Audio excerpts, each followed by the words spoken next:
Would you ever do an Ultra Ironman? The Ultraman race. Oh yes, for sure, for sure. Really? For sure. Really? For sure. Really? For sure. For sure. We're gonna dig into this, but first, really? For sure. So of course I spend a lot of time riding indoors on the trainer, and mostly what I do when riding indoors is I'm watching Netflix, I'm watching YouTube, and this week I was looking at Joe Skipper's channel. Tom's taking ages getting ready again. Take ages, mate. Okay, now what really impresses me here, look at Joe, pro level color coordination, the bike, the top. Look at those things on the wall, everything in the apartment. Man, this is next level. If you want to be a champion, you have to color coordinate like Joe. Not only did he color coordinate everything, but as you can tell here, he was ready before Tom. This is pro Tom's level, taking man. ages getting ready again. Take ages, mate.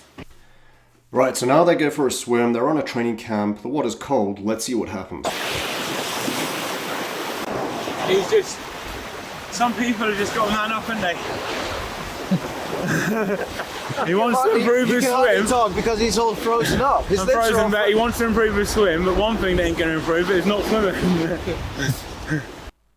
Okay, so now they're down on the beach, they were going to go for a swim, and it's too cold for Tom. Joe does the swim, so he swims like 4K and gets out, and this may seem like a small thing, but I think it's really important actually. It's a really useful lesson around mindset. The reason Joe is a champion, and the reason I believe he would be very capable of winning the Ironman World Championship is he has the right mindset. He had planned to go do a swim, he went and did it, doesn't matter that it's cold, he overcomes the conditions, he just like hardens up, does it, gets it done. Tom, on the other hand, is standing there, it's too cold for him, and he doesn't push through and do it. Now, there's a big difference between pushing through when it's foolish, right? Like you're sick, if you're injured. Many of these Ironman athletes, and mostly amateurs, have this mindset of, I'm going to push through, I'm going to be hard, I'm going to do it no matter what. And I think that is a fool's errand if you're injured, if you're sick. It's not always right to push through, but if it's related to conditions or like just you're not feeling up to it or whatever, the mindset of a champion is that you just get it done. You get in if the water is cold. You ride if it's windy, if it's raining. If you watch Joe's channel, you'll see he never gets put off by conditions. He's riding outside in terrible conditions. He swims when it's cold. It may seem like a small difference, but this is really, in my opinion, one of the biggest differences between a champion and someone who just is in the pack. Now, when you're racing an Ironman, very, very, very seldom does everything just go according to plan. There's going to be some point in the race when something's going to go wrong. You're going to have some sort of adversity, pretty much guaranteed. It's really just the scale of the adversity that makes a difference. Now, if you've prepared in training for conditions that are not optimal, you develop a mindset that learns to deal with adverse conditions. If you only take the approach of dealing with adverse conditions when it's absolutely necessary, i.e. in a race, you're never really going to deal with those adverse conditions in a way that you would have if you put yourself in uncomfortable conditions in training. Joe continually does that. Tom avoids that. In my opinion, that is why Joe is a champion, and if Tom wants to ever sort of really develop his full potential, he needs to thrive and purposefully put himself in more adverse conditions to develop that resilience and develop that mindset. The best thing about this video was the complete irony of Tom's top. Speaking of mindset, let's go back to Lionel Sanders saying that he wants to do Ultraman. Do I think he'd beat me? And if so, by how much? Let's break it down. Okay, so for those who are not familiar with what Ultraman is, it is a 3-day stage race. Starts with a 10K swim and a 90-mile bike on day 1. Day 2 is a 170-mile bike ride, and day 3 is a 52-mile run. I've done Ultraman 5 times, so I've had 2 wins, 2016 in Florida, 2017 at the World Championships in Hawaii, and the other 3 times I finished on the podium. So I've got a decent amount of experience with the race and I know what is entailed. And let's look at what Lionel's strengths and weaknesses might be around this race. So let's first take a look at the swim. It's a 10K swim, which is roughly 2.5 times an Ironman swim. Now, my observation is that there's 2 types of athletes that you see when it comes to the swim. One is the type of athlete who doesn't really slow down, whether they're swimming anything from 1500 to 10K. I'm that sort of athlete. You generally also get swimmers who are a lot faster over Ironman or faster over half Ironman. As the distance goes up, they get slower and slower. So they tend to slow down appropriately for the distance. Now, I view that as it's not that those people don't have endurance, it's more like the swimmers like me don't have the top end speed that they should have over maybe a 1500 meter swim.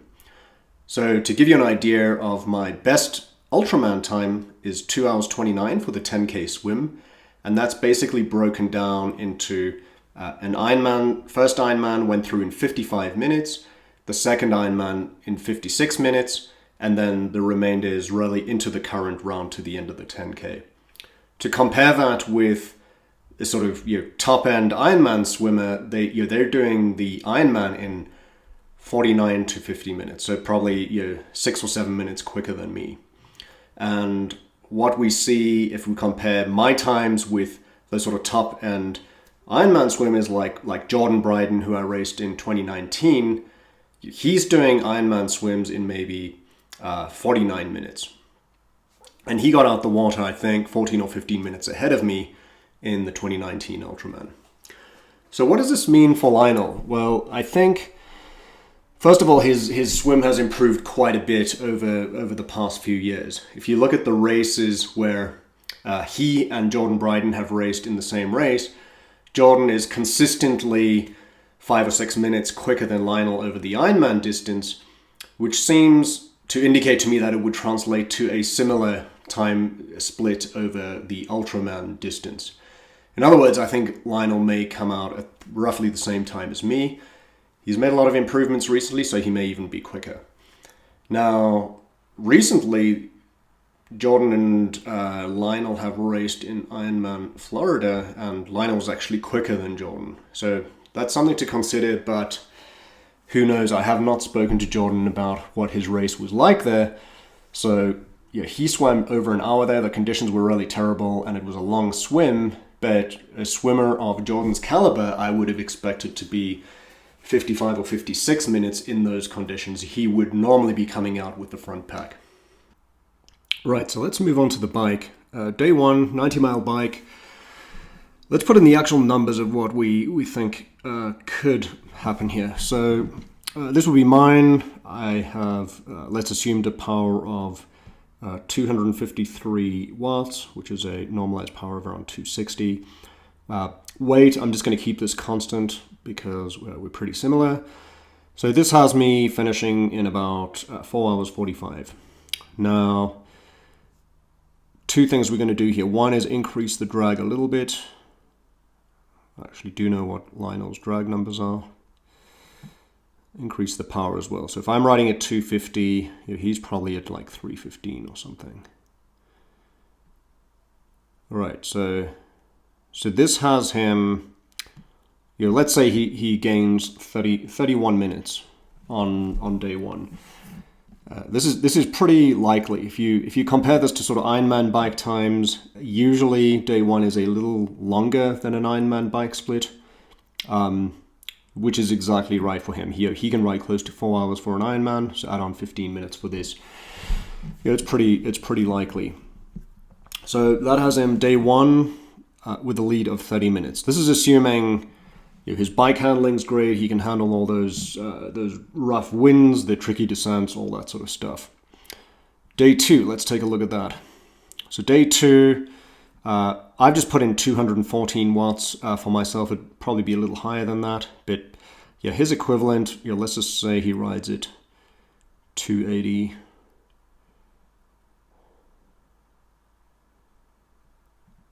All right, so that has him almost an hour quicker, probably a little more drag, although he may improve that. But let's just say it's 50 minutes. And this is assuming no nutrition mistakes. Your handling is equivalent across each of these. So this has him 50 minutes ahead. So he's going into day 3 with like an hour and 20 minutes lead over everyone else. This is, of course, assuming there's the other people that are there are kind of my ability. So really, he's going into day 3 with such a big lead that even if he makes multiple mistakes and falls apart completely on the run, he's pretty likely to still be able to take it out. It's highly unlikely that he would fade and lose 1 hour and 20 minutes.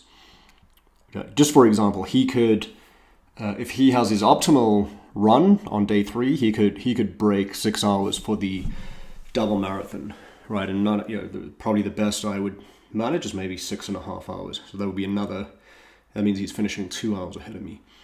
If he falls apart completely, he's probably still running just over 7 hours. He would have to really fall apart, finish in like 8 hours, 8.5 hours, to be even slightly at risk of losing the lead. So yeah, that hopefully gives you a good idea of how good he actually would be.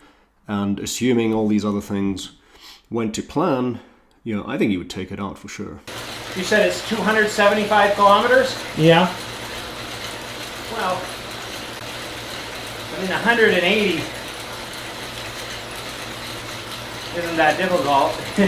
if you were done at the end, 200K would be just a nice, easy, long ride. So, if you had the right attitude, it's really long. Just enjoy it, have fun. That's what I would do. But this is really where that few miles after you're at the Ironman distance, where your nutrition mistakes really start coming back to haunt you. And what we've seen with Lionel multiple times in Ironman is that you're sort of halfway in the run, or at some point in the run, he starts falling apart. Now, when that happens in Ultraman, you're at the hardest possible point of the bike ride as well. So if all goes to plan, if he dials in his nutrition, domination for sure. If he makes a mistake, this is really where things are going to come into play. The final, probably third of the race, you can make up a lot of time. 2019, I think it was, when Jordan Bryden was ahead of me probably by 14 minutes. This was leading into the second half, so this was after mile 100. Between maybe mile 110 and 130, 140, I made up that entire 14 minutes and put in several more minutes onto Jordan. And this was really around a nutrition deficit, right? I dialed in my nutrition, my pacing was good, and Jordan had made some sort of error on this. So just like this, like 20 minutes can be wiped out because of a mistake like that. And you got to weigh this up. Does Lionel have a history of making mistakes? Yes. Does it mean he's going to make a mistake in Ultraman? Maybe, maybe not. But I think that'll be the key thing. He will dominate unless he makes the mistake. As unlikely as all of this is, I would just love to see it happen. I'd love to see Lionel, Joe Skipper, Tyler Butterfield, Sam Long, big hitters turn up. Who else? I'd love you just comment. Tell me who else you think should turn up and race Ultraman. Let's make it happen. We can do it.